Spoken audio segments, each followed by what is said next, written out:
नमस्कार, कुछ मीठी कुछ तीती के एक नए एपिसोड में आप लोगों का एक बार फिर से स्वागत है। आज हमारे साथ एक विशेष मेहमान हैं, एक ऐसे मेहमान जिन्हें उत्तराखंड में एक तरह से न्यूरोलॉजी का पर्याय जिनका नाम बन चुका है। हमारे साथ हैं डॉक्टर महेश कुड़ियाल।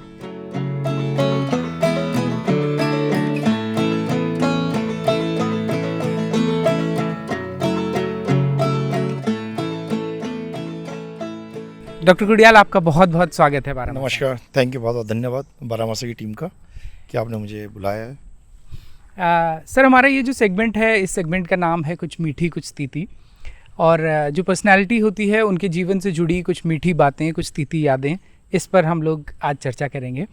और शुरुआत करेंगे सबसे पहले आपके बचपन के सवाल से कि हम लोगों का बचपन और हमारे बाद का भी बचपन, तो हमने वो बचपन देखा है जब बच्चों को ये बताया जाता है स्कूल टाइम से ही कि उनके दो करियर अपॉर्चुनिटीज़ उनसे पूछी जाएं तो एक डॉक्टर या एक इंजीनियर। लेकिन आप जिस वक्त आप छोटे थे, क्या आपके दौर में भी यही दो चीज़ें हुआ करती थी और इन्हीं दो चीज़ों के सपने बच्चे देखा करते थे? मैं शुरू से करूँगा। देखिए, आप भी शायद पहाड़ में रहे हैं। मेरा जो जन्म, मेरी बर्थ प्लेस है वो टिहरी गढ़वाल में एक प्रताप नगर ब्लॉक है, उसमें एक गांव है शुक्री, वहाँ पे हुई थी। चूँकि हमारा परिवार का जो फादर मेरे वो बेस थे उत्तरकाशी में, तो हमारी जो शुरू की जो बहुत प्राइमरी एजुकेशन थी, फर्स्ट सेकंड में हम लोग उत्तरकाशी चले गए। उसके बाद मेरे कुछ ब्रदर्स जो हैं वो देहरादून में पढ़ते थे, तो फादर का कुछ इंटरेस्ट देहरादून में था। तो मैं आपको जान के आश्चर्य होगी, उस ज़माने में 65-66 में फादर की उस समय सोच थी कि उन्होंने हमें उस समय यहाँ पे एक क्लेमेंट टाउन में स्कूल होता था, सेंट मेरीज। अच्छा। और वो एक बोर्डिंग स्कूल होता था। अच्छा। उस समय क्या सोचते थे कि चलो बच्चों को हम अच्छी एजुकेशन देंगे, पर फादर की उस समय विजन थी, तो उन्होंने हमें सेंट मेरीज एक यहाँ पे स्कूल था उसमें पढ़ाया। उसके बाद फिर मैं जब सेंट मेरीज में हॉस्टल में किस तरह हम लोग एडजस्ट नहीं कर पा रहे थे, बहुत मन नहीं लग रहा था, तो माँ बाप को लगा नहीं भाई इसको हॉस्टल से छोड़ के इनको घर पर रख लें। तो फिर मैंने यहाँ पे एक गांधी इंटर कॉलेज है यहाँ पे, जो बिल्कुल दर्शन लाल चौक पे, वहाँ पे मेरी प्राइमरी एजुकेशन हुई। कुछ साल मैंने जो आजकल जिसको आप लोग स्कॉलर्स होम के नाम से जानते थे, उस समय उसका नाम विद्या मंदिर होता था। अच्छा। तो मैंने फिर 8वीं तक वहाँ पढ़ा। पहाड़ में एक बहुत विचित्र सी समस्या होती थी कि जो मैंने पहाड़ों में देखी, वो देखी कि पहाड़ के बच्चों को गाड़ी में जब जाते तो उल्टियाँ बहुत होती थी। और जब मैं बाद में आऊँ, जब मैं लखनऊ में गया, मैंने देखा जो प्लेन्स के लोग थे उनको उतनी गाड़ी में उतनी ट्रैवल सक्सेस नहीं होती थी। तो हुआ क्या कि एक बार मुझे देहरादून से जब मैं छुट्टी में गया उत्तरकाशी अपने घर, तो मुझे रास्ते में इतनी उल्टी हुई कि लोगों ने कहा यार इसको कहीं कुछ हो ना जाए। अच्छा। और उसकी वजह से मुझे वापस ना भेज के मुझे उत्तरकाशी में ही मेरा 9th में एडमिशन करा दिया गया। अच्छा, सिर्फ इस वजह कि कहीं हम इसको वापस लेके जाएंगे, कहीं यहाँ रास्ते में मरवा ना जाएंगे। मतलब लोगों ने यहाँ तक कहा कि आप अपने बच्चे को घोड़ा खरीद दीजिए, उसको इतनी उल्टियाँ हो रही, मर जाएगा किस दिन गाड़ी में। इतनी मुझे ट्रैवल सिकनेस होती थी। तो चांस था, उन्होंने मुझे उत्तरकाशी में एडमिट कर दिया, वहाँ पे गवर्नमेंट इंटर कॉलेज में, और 8 से लेकर 12th मैंने किया। और मैं बिल्कुल सही बता रहा हूँ आपको, मैंने देखा ना मेरे में न मेरे सहपाठियों में जो मेरे साथ पढ़ते थे, और उनमें बहुत से अच्छे, बहुत ब्राइट बच्चे भी थे, कोई ओरिएंटेशन नहीं था, कोई अवेयरनेस नहीं थी कि मेडिकल में जाना। वो सोचते थे, उस समय उत्तर प्रदेश का पार्ट होता था। मुझे ये ध्यान है कि मेडिकल में उस समय हमारे से 3-4 साल पहले कोई ट्राइबल एरिया से किसी का सिलेक्शन हुआ था, बहुत रेयर सुनाया जाता था, ओरिएंटेशन भी नहीं था। लेकिन हुआ क्या कि फिर साथ में हमारे एक सहपाठी जो उत्तरकाशी से देहरादून आए थे, उनका सिलेक्शन हुआ हमसे 1 साल पहले, और उन्होंने मुझसे कहा कि नहीं महेश, तो पढ़ने में ठीक है, तुझे CPMT देना चाहिए। और फिर मैंने CPMT दिया, और फिर उसी साल मेरा selection king George medical college में हुआ। अच्छा। वो हमारे एक डॉक्टर जोशी हैं यहाँ पे, वो 10th तक उन्होंने मेरे साथ उत्तरकाशी में पढ़ा था। अच्छा। 11th-12th में देहरादून में आ गए थे। तो देहरादून में एक्सपोजर मिल गया। तो मुझे ये मैंने जरूर देखा है कि मैंने ये देखा कि कई ऐसे बच्चे थे मेरे साथ में जो पढ़ने में मेरे बराबर थे, मेरे से भी अच्छे थे, लेकिन उनको एक्सपोजर नहीं था। तो वो मेरे सहपाठी देहरादून आए, उन्होंने यहाँ CPMT दिया, उनका सिलेक्शन कानपुर में हुआ, और उन्होंने स्पेसिफिकली वहाँ से मुझसे मेरे को लेटर भेजा कि देखते तुम्हारी फिजिक्स अच्छी है, तुम पढ़ने में अच्छे हो, तुम्हारी 12th में, देखिए उस समय 12th में फर्स्ट क्लास आना बहुत बड़ी बात होती है। और आप, मुझे पता नहीं, आप भी बहुत यंग जनरेशन के, मैं सही बता रहा हूँ, उस समय 60+ क्रॉस करना बहुत मुश्किल होता था। स्टेट बोर्ड में तो बहुत ही मुश्किल होता था। तो हम लोग 5 लोग थे जिनकी फर्स्ट क्लास थी पूरे डिस्ट्रिक्ट में। जी। तो डॉक्टर जोशी ने मुझे फ़ोन, जो फर्स्ट टाइम में जो वहाँ पे था कानपुर, उसने फ़ोन किया कि नहीं महेश, तुम्हारी फिजिक्स में डिस्टिंक्शन है अच्छा। और तुम इसमें तुम 2 हो। और मैं कुटिया जी एक चीज़ और बता दूँ, देखो मैं बहुत कि हम रिलेटिवली मैं कहूँ तो हम लोग संपन्न लोग थे वहाँ पे। तो जो लोगों के घर में सब कहते हैं कि थोड़ा पैसा वैसा ज़्यादा, उनके बच्चे पढ़ते नहीं हैं, पर भगवान का इतना मेरे पे वो था कि मैं पढ़ाई में ठीक था उस समय। हम लोगों को पिक्चर और उत्तरकाशी में हुआ करता था। अच्छा। तो लोगों ने कहा भाई ये तो मतलब देखो पैसे वाले लोग हैं, हाँ। मतलब लेकिन टीचर हमेशा मेरे से कहते थे, मेरे अध्यापक कहते थे कि ये लड़का आगे, ये लड़का पढ़ेगा। उससे प्रोत्साहन मिलता है, मैं उससे बहुत प्रोत्साहन मिलता है। और वो लोग अच्छा मानते थे और वो लोग, तो उससे हमारे अंदर और उत्साह आता था। तो फिर मैंने CPMT दिया और CPMT देने के बाद मेरा selection king George medical college Lucknow में हो गया था। और तो यहाँ उस समय पे सर जैसे अब तो एक प्रॉपर वो बन गया है, मतलब इतने सारे कोचिंग सेंटर्स आ गए हैं जो नीट की तैयारी कराते हैं, मेडिकल की तैयारी कराते हैं। तो उस समय पे भी इतना बोलबाला था, देहरादून में कोचिंग सेंटर्स होते थे या कोचिंग लोग करते थे, मतलब स्पेसिफिकली मेडिकल में सेलेक्ट होने के लिए? देखिए जैसे मैंने बताया कि उत्तरकाशी में तो कोई अवेयरनेस नहीं थी। देहरादून में एक उस समय बहुत फेमस कृष्णा कोचिंग सेंटर होता था मेरठ का। अच्छा। यहाँ पे नॉर्थ यूपी के जितने भी लोग थे, मेरठ ऑनवर्ड्स, जहाँ भी देहरादून जहाँ भी थे, सब कोचिंग के लिए, CPMT कोचिंग के लिए मेरठ जाते थे। अच्छा। उनकी शायद एक ब्रांच देहरादून में थी, चूँकि हम लोग देहरादून थे, हम उत्तरकाशी में, तो वो कोचिंग का हमें उस समय वो नहीं था, कोई मतलब अवेलेबिलिटी नहीं थी। लेकिन उस समय मैंने ऑब्जर्व किया कि सिलेक्शन होने का सबसे बड़ा कारण रहता था फिजिक्स। और पहाड़ के लोगों की फिजिक्स सबसे कमज़ोर रहती थी। तो फिजिक्स हमारे अच्छे गुरु हमें मिल गए। ये शर्मा जी तो बहुत अच्छा उन्होंने पढ़ाया। और हमारी बायोलॉजी साइड थी, बायोलॉजी साइड में भी अगर आपकी डिस्टिंक्शन आती थी तो बहुत बड़ी बात होती थी। तो फिजिक्स अगर आपकी अच्छी तो आपको CPMT में सिलेक्शन कोई नहीं रोक सकता था। जूलॉजी में, बॉटनी में, केमिस्ट्री में ऑलमोस्ट सबके बराबर नंबर आते थे। लेकिन फिजिक्स में अगर अच्छे नंबर आए, कोचिंग बहुत हेल्प करती थी। मैक्सिमम लोग कृष्णा कोचिंग सेंटर जो है मेरठ जाते थे, वहाँ से कोचिंग करते थे। उसके बाद एक बहुत अच्छी बात हुई, जब मेरा सिलेक्शन वहाँ से हुआ, बिलीव नहीं करोगे, अगले साल उत्तरकाशी से मेरे मेरे साथ पढ़ते थे उसमें से एक बच्चे का और हुआ। अच्छा। उसके बाद मेरे 2 साल बाद हुआ। और मेरे बाद जो है कम से कम 5-6 बच्चे पिछले अगले 3-4 सालों में वहाँ पे। देखो इससे क्या होता है मोटिवेशन कि आप देखते हो कि यार देखो ये पॉसिबिलिटी है।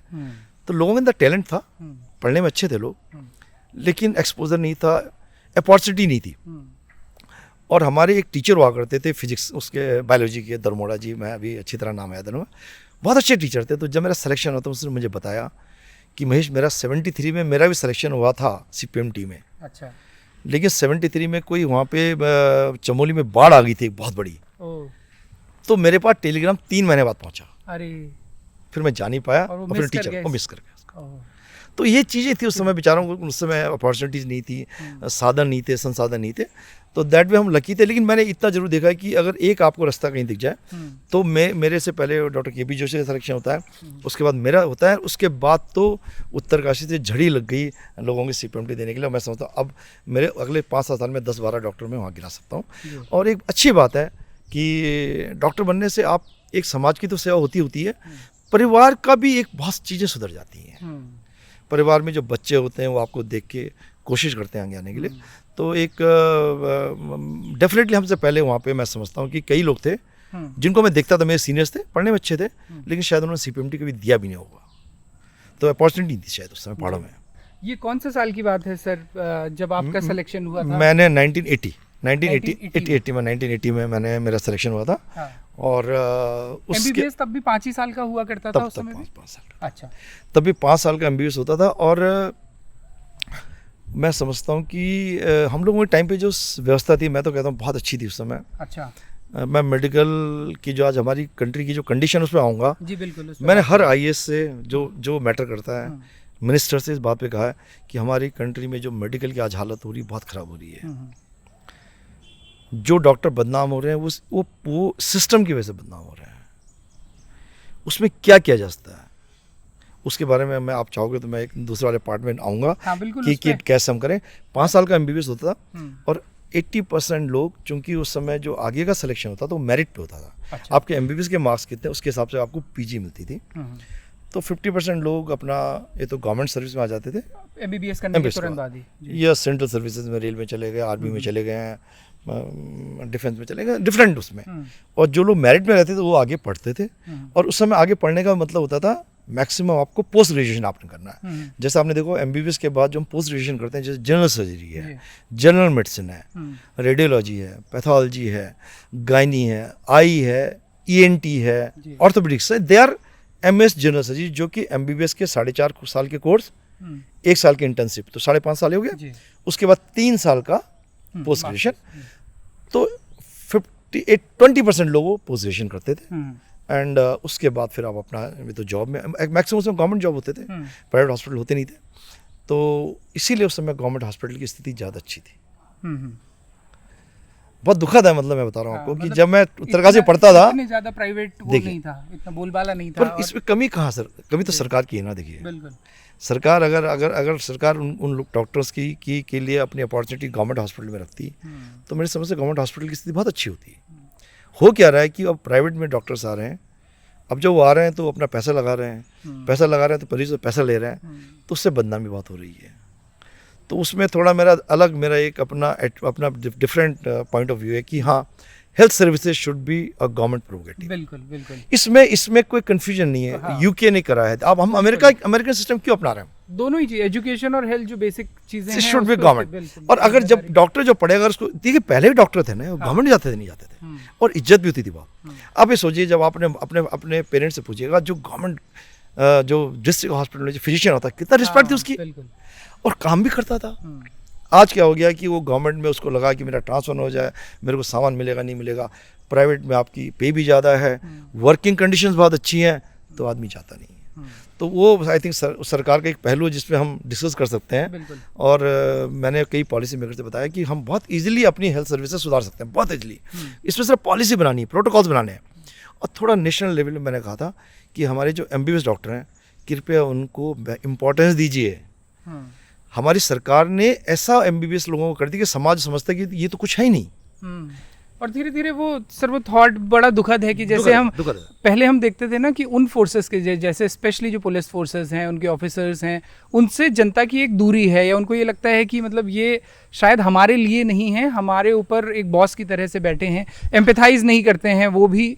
और वही फीलिंग अब डॉक्टर्स के लिए भी लोगों के मन में होने लगी है कि मतलब शायद अगर हम किसी हॉस्पिटल में जा रहे हैं और डॉक्टर अगर रिकमेंड कर रहा है 2 दिन का स्टे या 2 दिन का ऑब्जर्वेशन, तो पहला थॉट यही आता है दिमाग में कि शायद पैसा बनाने के लिए कर रहा होगा, शायद मैं इतना डेफिनेटली।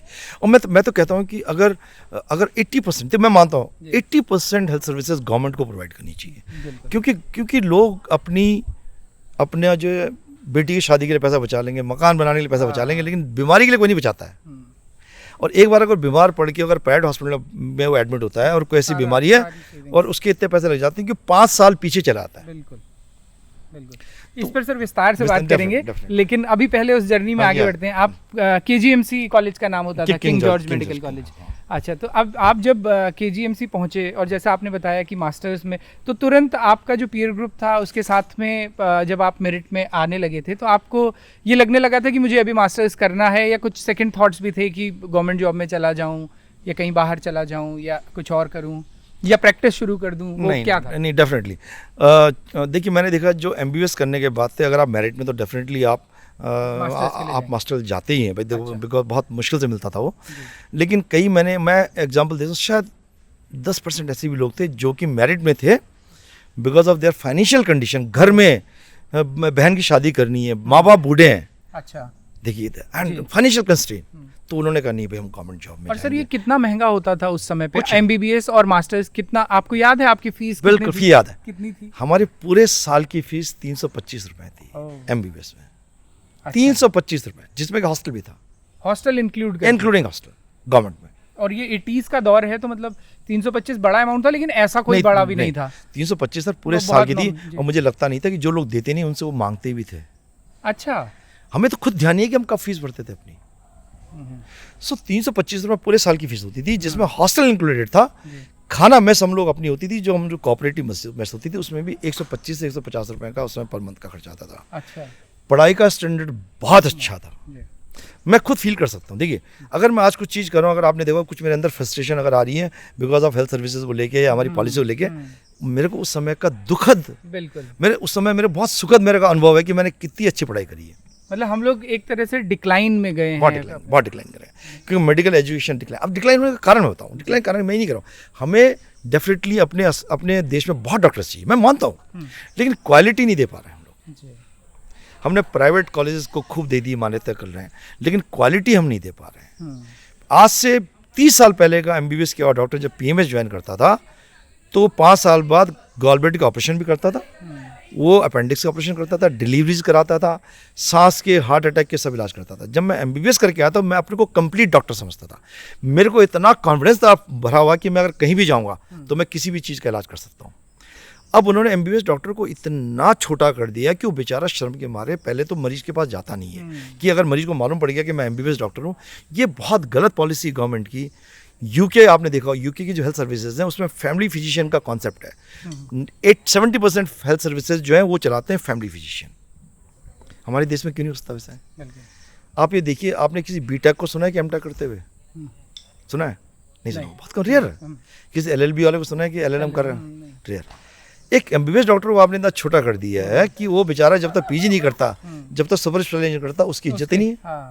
जबकि हम बाकी प्रोफेशनल जैसे स्पेशली लीगल में अगर मैं आपको बताऊं, मैं आपको ये बता दूं, हमें स्पेशल चाहिए, मैं मना नहीं कर रहा हूं। एक कौन सिस्टम होता है सर? कौन सिस्टम है? कौन सिस्टम है? हमारी पेरीफेरी में, पीएससी में और हमारे को सीएससी में और हमारे को एमबीबीएस डॉक्टर चाहिए जो कि डिलीवरी करा सके, जो कि पेशेंट का डायरिया, डिसेंट्री का इलाज कर सकें, अस्थमा का इलाज कर सकें, प्राइमरी हार्ट अटैक का इलाज कर सकें, बाँह टूट जाए किसी की सड़क में, वहाँ प्लास्टर कर सकें। हमें पीएससी में ब्रेन ट्यूमर ऑपरेट करने वाला डॉक्टर नहीं चाहिए, हमें ओपन हार्ट सर्जरी करने वाला डॉक्टर नहीं चाहिए। आप उतने संसाधन नहीं प्रोवाइड कर सकोगे। अब हो क्या रहा है, थोड़ा नेतागिरी बढ़ गई, पुरोला में सब आंदोलन हुआ, हमारे स्पेशलिस्ट नहीं है। नेताजी आए प्रेशर में, उन्होंने सर्जन वहाँ पोस्ट कर दिया, सर्जन वहाँ चला गया, एनेस्थेटिस्ट नहीं है, क्या सर्जरी करेगा? रेडियोलॉजिस्ट नहीं, अल्ट्रासाउंड नहीं, आप कैसे पेट खोल दोगे किसी का? तो नीचर रिस्पॉन्स है, वहाँ से प्रेशर ज़्यादा, वहाँ ये पोस्ट कर दो। सर्जन नीड्स टीम, पूरा, एनेस्थेटिस्ट, ओटी टेक्नीशियन, आपको रेडियोलॉजिस्ट चाहिए, आपको एनेस्थेटिस्ट चाहिए। तो हम लोग पॉलिसी अगर मेकर अगर ऐसे होंगे, आप बैठिए, और मैं आप सब बता रहा हूँ आपको, इस छोटे से प्रदेश में health services can be great. हमें सर्वे देना पड़ेगा, हमें कहाँ एमबीबीएस डॉक्टर की जरूरत है, कहाँ डिस्ट्रिक्ट लेवल में किस स्पेशलिस्ट की जरूरत है। हमें डिजीज तो स्टैटिस्टिक्स है सब क्लियर हमारे पास, कौन सी डिजीज ज्यादा भाई। हमारे प्रदेश में लोग डिलीवरी के टाइम ज्यादा मर रहे हैं। एग्जैक्टली, कितना दुखद है ये कि दैट इज आज 75 साल बाद अगर आपका बच्चा पैदा होते समय अगर वो मर जा रहा है, हमें उसको देखना है। बिल्कुल। अगर किसी को ब्रेन ट्यूमर हो, जा सकता है, देहरादून जा सकता है, हल्द्वानी जा सकता है, कहीं भी जा सकता है। तो हमें पॉलिसी देखनी पड़ेगी, हमें स्टैटिस्टिक्स देखनी पड़ेगी, कहाँ पे क्या बीमारियाँ, कहाँ पे क्या चीज़ें, और वो है गवर्नमेंट के पास, वो सारा डाटा है। तो अगर हम उसको करें, एक और दूसरा हमें करना पड़ेगा कि हमें, मैंने पहले मैं इंसिस्ट कर रहा हूँ, आप MBBS doctor is very competent doctor, please उसकी कंडीशन इंप्रूव करो। He is dying of frustration nowadays. MBBS कराओ डॉक्टर, 4 साल आज घर में बैठा पीजी की तैयारी करा। एक सोचिए कंप्लीट डॉक्टर जो कि मरीजों की हेल्प कर सकता है, वो आज पढ़ के 3 साल घर में बैठे पढ़ रहा है कि मैं पीजी करूँगा। तो वो पॉलिसीज में I think we have to change. जब यूके जैसे डेवलप्ड कंट्री में एमबीबीएस डॉक्टर पूरी जिंदगी सिर्फ एमबीबीएस हो, there is no, and he is doing well, उसको कोई प्रॉब्लम नहीं है वहाँ पे यूके में। हमारी कंट्री में क्या जरूरत है भाई? तो वो आई थिंक हमें ध्यान और जबकि हम देखते हैं जैसे बाकी फील्ड्स में है, मैं क्योंकि खुद लीगल फील्ड से आता हूँ, तो लॉ करने के बाद प्रैक्टिस शुरू कर देते हैं लोग। मास्टर्स सिर्फ वो लोग करते हैं, मतलब बोला ही जाता है कि अगर किसी को एकेडमिक्स में जाना है तो वो वहाँ पे उनका मास्टर्स का काम है। और चलिए यहाँ पे तो जैसा अच्छा आप भी देखिए, हम आज हम सबसे ज्यादा किस लिए रो रहे हैं? Health services. आप भी पत्रकार हैं, नेता भी, हेल्थ सर्विसेज। आपने इतनी जगह सुना होगा कि बीटेक वाले का जो कैंपस प्लेसमेंट हो रहा है, किसी एमबीबीएस सुना कभी आज तक? आपको जरूरत उसकी है? आज तक सुना कभी एमबीबीएस का? और मैं भी अब रिसेंटली आपको एक दिखाऊंगा, ऐड आ रखा है, नर्स, स्टाफ नर्स की सैलरी 9,000 रुपये और डॉक्टर की 8,000। और ये मतलब ओपनिंग में ही है? अच्छा, अब मैं ऐड दिखा दूंगा आपको। तो हमें ये देखना पड़ेगा भाई, ये तुम 5 साल इतनी हार्श ट्रेनिंग है, आप ट्रेनिंग की क्वालिटी चेंज कर दीजिए, ट्रेनिंग आप इम्प्रूव कर दीजिए। जो जब हम लोगों 30 साल पहले का डॉक्टर, जबकि फैसिलिटी इतनी थी, जब वो डॉक्टर हार्ट अटैक ट्रीट कर सकता है। हार्ट अटैक स्टंट करना डालना लगा, मैं मानता हूँ that you need a specialist, but किसी पेशेंट का ईसीजी पे हार्ट अटैक डायग्नोज करना एक एमबीबीएस लेवल का डॉक्टर कर सकता है। और उसको प्राइमरी, उसको कौन सी दवाई देनी, एस्पिरिन देनी, डिस्प्रिन देनी, सॉर्बिटेट देनी, उसको थ्रोम्बोलाइज करना कर सकता है। आप ये बताइए सर, यूएस में थ्रोम्बोलिसिस टेक्नीशियन करते हैं, हम क्या इतने, हम लोग प्रॉब्लम क्या है ना कि हमें सोच नहीं, अरे हमें स्पेशलिस्ट चाहिए। आप वहाँ पे अल्ट्रासाउंड एक टेक्नीशियन करता है। आप पता करिए, आप पत्रकार हैं, पत्र जर्नलिज्म है, यूके में कितने डॉक्टर हैं जो कि अल्ट्रासाउंड करते हैं, टेक्नीशियन कर रहे हैं वहाँ पे, because ultrasound such a beautiful modality. इतने बीमारी हमारी कंट्री में क्या अल्ट्रासाउंड और बंद हो गया PNDT चक्कर में कि सेक्स डिटर्मिनेशन होता है, या जो सेक्स डिटर्मिनेशन वाले 4 लोगों को जेल में डाल दिए, सब बंद हो जाएगा। लेकिन वो उसके चक्कर में क्या हो रहा है कि जो अल्ट्रासाउंड यूज होना चाहिए वो भी नहीं हो पा रहा। और मैं अगर इसमें हेल्थ पॉलिसी होता तो मैं कंपलसरी करता कि हर डॉक्टर को अल्ट्रासाउंड आना चाहिए, कि वो एक ऐसा डब्बा आप कहीं भी ले आ सकते हो, किसी भी जगह रख सकते हो, कोई रेडिएशन नहीं, एक दिन में 6 बार किसी का अल्ट्रासाउंड कर सकते हो आप, सिटी से नहीं कर सकते, MRI नहीं कर सकते, वो आपको इतनी अच्छी डायग्नोसिस देता है। अगर मेरा बस चले तो ultrasound should be compulsory for every doctor. तो सर ये तो मतलब सोचने वाले अगर करेंगे तो मैं सबका भला होगा उसमें। बिल्कुल। इन पे सर अभी मेडिकल के इर्द गिर्द बहुत बातें करनी है, नेशनल पे भी जो स्थिति है जिस पे हल्का सा जिक्र अभी भी आया, और स्पेशली उत्तराखंड के कंटेक्स्ट में भी, लेकिन उसी क्रम में थोड़ा आगे बढ़ते हैं। आप मास्टर्स के लिए, मास्टर्स भी आपने KGMC से ही किया? जनरल सर्जरी वाला मास्टर। अच्छा, वो तो मतलब टोटल आपके नंबर ऑफ इयर्स वहाँ हो गए स्टडी के ऑलमोस्ट अराउंड 8 ईयर्स? 9 ईयर्स तो वहाँ पे हो गए जनरल सर्जरी के। जनरल, अच्छा। फिर जो मैंने किया वो फिर वो एक स्टेप और आगे। अच्छा, वो क्या, थोड़ा सा हमारे ऑडियंस को और थोड़ा उसको सुपर स्पेशलाइजेशन कहते हैं। आजकल आपने काफ़ी सुन लेंगे, जिसको हम लोग MD और MS के बाद कहते हैं MCH और DM। ओके। अब वो क्या हो गया कि स्पेशलिटी के बाद फिर वो सुपर स्पेशलाइजेशन हो गया। मतलब अब आपने जनरल सर्जरी तो कर लिया, अब आप ब्रेन के डॉक्टर अगर बनना चाहते हैं तो आपको 3 साल की डिग्री और करनी पड़ेगी। 3 साल की और? 3 साल। अच्छा, तो वो आपने फिर कहाँ वो से? मैंने फिर वहाँ पे एक बहुत नेशनल फेम का इंस्टीट्यूट है, संजय गांधी PGI लखनऊ। अच्छा, लखनऊ से संजय गांधी PGI, उसमें आपको पूरा ऑल इंडिया लेवल पे एंट्रेंस एग्जामिनेशन होता है, और फिर उसके बाद वो वहाँ पे कितनी सीट्स उस समय पे वहाँ हुआ करती थी? उस समय सर जब यूपी, मेरे टाइम तक पूरी यूपी में सिर्फ 2 सीट थी। अच्छा। हाँ, पूरी यूपी में 2 सीट थी, और पूरे इंडिया में टोटल मिला के उस समय न्यूरो सर्जरी में शायद 16 या 20 सीट थी पूरे इंडिया में। तो बहुत ज़्यादा कॉम्पिटिटिव, बहुत कॉम्पिटिटिव था। और न्यूरो सर्जरी बनना शायद लोग उस समय सोचते इसलिए भी नहीं थे कि बहुत डिफिकल्ट ब्रांच समझी जाती थी जी।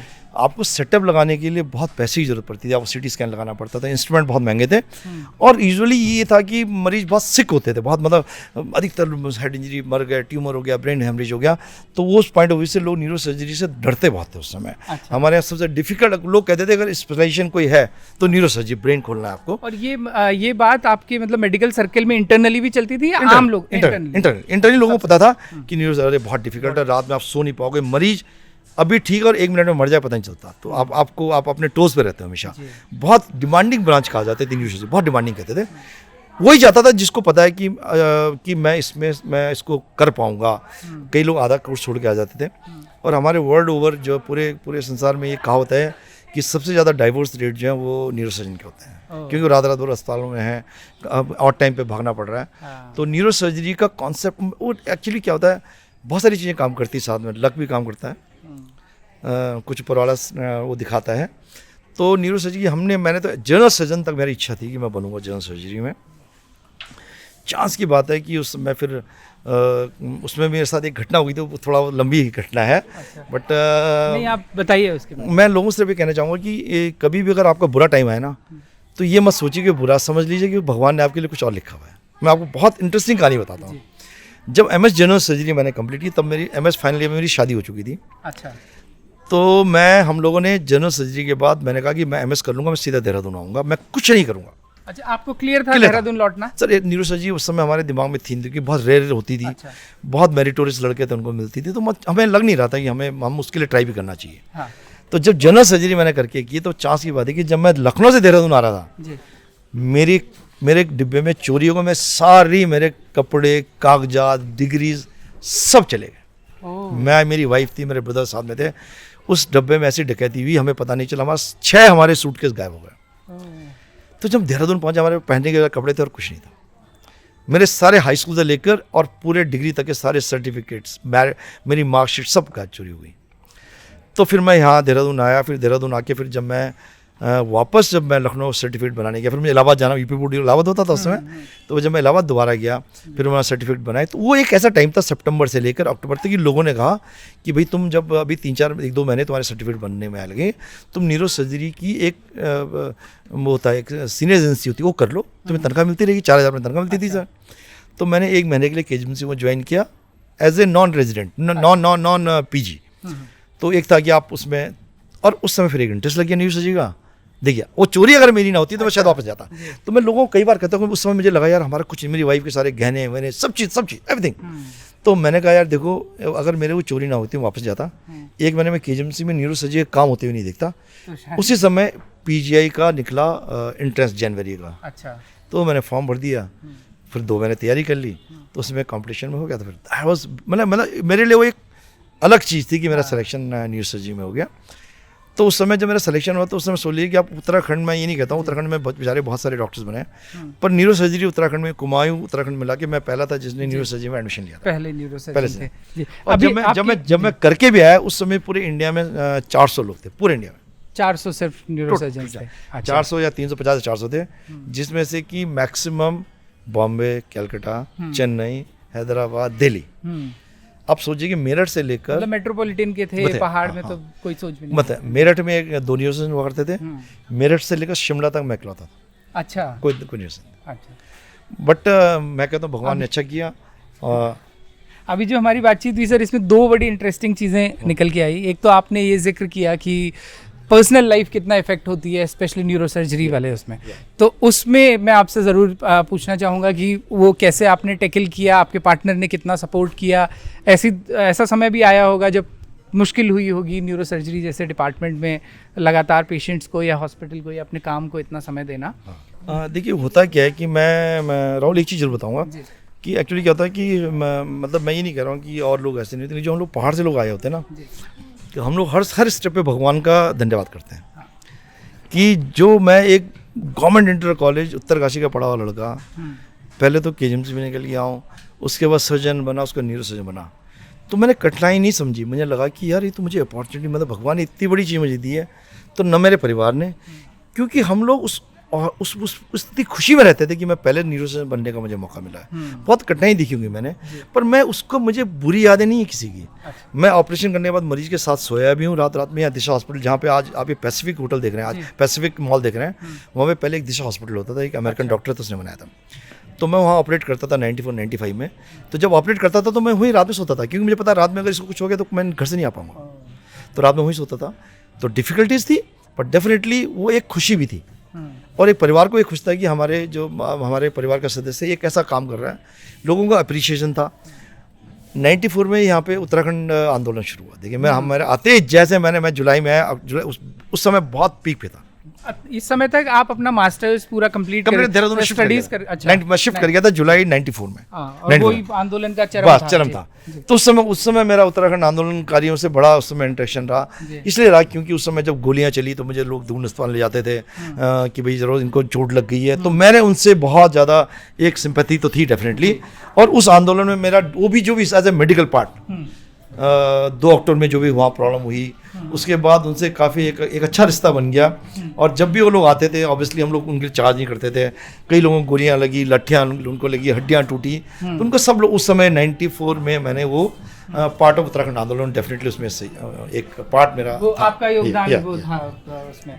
और एक बात और जो मैं जिसका जिक्र फिर से आ गया कि आपने अभी तक जो हमारा कन्वर्सेशन हुआ उसमें आपने रिपीटेडली कई बार ये बात बोली कि आपने भगवान का शुक्रिया अदा किया, भगवान वो आज भी है। तो ये इस पे मैं इसलिए भी समझना चाह रहा हूँ क्योंकि अमूमन लोग ये समझते हैं कि जो फिजिक्स में जिनका विश्वास है उनका विश्वास मेटाफिजिक्स में कैसे हो सकता है। तो ये वाला जो चीज़ है इसको आप क्या मानते, मतलब आप ऐसे देखते हैं कि ये पर्सनल बिलीफ है या as a doctor, as a neurosurgeon आप कॉन्सेप्ट जो है उसका, उस पर थोड़ी सी बात करेंगे कि उस पर कैसे और कितना मानते हैं। मैं आपको बताऊं, मैं बहुत ऐसा आस्तिक नहीं कि मंदिर जाने वाला आदमी नहीं हूँ कि रात में मंदिर जाता हूँ, पर एक पावर है जो आपको गवर्न करती है। एक पावर है डेफिनेटली गवर्न करती है। और हम लोग एज ए डॉक्टर, क्योंकि हम लोग ह्यूमन लाइफ से प्ले कर रहे हैं, हमारे दिमाग में कुछ फिक्स आइडियाज़ है। मैं छोटा सा एग्जांपल दूं आपको।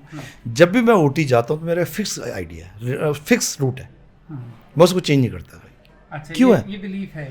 मैं कभी लिफ्ट से नहीं जाता OT में, और मैं एक सर्किल है, जैसे normally I can go straight to 3rd floor, no कभी नहीं जाऊँगा। मैं कई बार जल्दी में आधी फ्लोर चढ़ भी जाता, फिर वापस आता हूँ ना मैं, क्योंकि मैं OT में ऑपरेट करने जा रहा हूँ। तो एक बिलीफ है, एक पावर है विच गवर्न्स। एक हर चीज़ में हमारे एक फिक्स आइडिया होता है कि भाई इसमें OT में ये था तो यही रहना चाहिए। दैट शोज कि इवन डीप समवेयर हमारे को ये पता है कि कुछ ना कुछ पावर कर दी। और वो मुझे फेथ कैसे हुआ बताऊँ आपको, जी क्योंकि मैंने जो ये देखा है कि जो हमारी जो बीमारियां हैं, आप सोच सकते हो कि कई बार होता है कि मलेरिया का सीजन आता है जी डेंगू का सीजन आता है, वो मैं मानता हूँ सीजनल है, लेकिन न्यूरोसर्जरी की बीमारी में कभी आपने सीजनल सुना? कभी नहीं सुनते। मैंने कई बार देखा कि अगर मैं कई समय ऐसे आते हैं कि एक महीने में आपके पास मैक्सिमम ब्रेन ट्यूमर के केसेस आ रहे हैं। ऐसा क्या चांस है भाई? किसी मैंने मैक्सिमम चोट वाले केसेस आ रहे हैं, किसी मैंने एक हफ्ते में हम हर सिर्फ लंबर डिस्क की ऑपरेट कर रहे हैं, उसमें तो कोई सीजन का नहीं होना चाहिए था। तो मैंने वो डिजीज की क्रोनोलॉजी देखी और मैंने अपने डॉक्टर्स को बताया, मैंने कई न्यूरोलॉजिस्ट से मैंने डिस्कशन किया कि यार मैं पिछले एक हफ्ते से लगातार इसी टाइप के केसेस ऑपरेट कर रहा हूँ, इसमें सीजन को रेट, तो कहीं ना कहीं कंट्रोल है भगवान का। और ये मैंने एक बार नहीं, मैंने कई बार ऑब्जर्व किया है पिछले 25 सालों में। मैं एग्जांपल दूँ आपको, जैसे माना सपोज हमारे यहाँ सर की चोट लगती है तो कई बार एक्स्ट्राड्यूरल हेमाटोमा होता है, कई बार सबड्यूरल हेमाटोमा होता है। आप बिलीव नहीं करोगे, कई बार 6 महीने तक एक भी एक्स्ट्राड्यूरल हेमाटोमा नहीं आएगा आपके पास, और कई बार एक हफ्ते में 4 आ जाएंगे एक्स्ट्राड्यूरली। क्रॉनिक सबड्यूरल हेमाटोमा कई बार हम सुबह भी ऑपरेट करें, शाम को ऑपरेट करें, सुबह भी ऑपरेट करें, शाम को, जबकि उसका सीजन से कोई मतलब नहीं होता। कुछ बीमारियां हो सकती हैं सीजनल, मैं बताऊँ आपको, जैसे ब्रेन स्ट्रोक है, आपने सुना होगा कि किसी को ब्रेन हेमरेज हो गया या ब्रेन अटैक हो गया, ब्लॉक हो गई, वो आपका वेदर से फर्क पड़ सकता है। कई बार है कि जाड़ों में वेदर स्पैज्म हो जाता है, ठंड में जैसे हार्ट अटैक हम देखो जाड़ा में ज़्यादा आते हैं, तो वो हम मान सकते हैं। लेकिन चोटें रिलेशन नहीं, उससे रिलेशन नहीं होती है, ब्रेन ट्यूमर का कोई रिलेशन नहीं होता है, लंबर डिस्क का रिलेशन नहीं है वेदर से।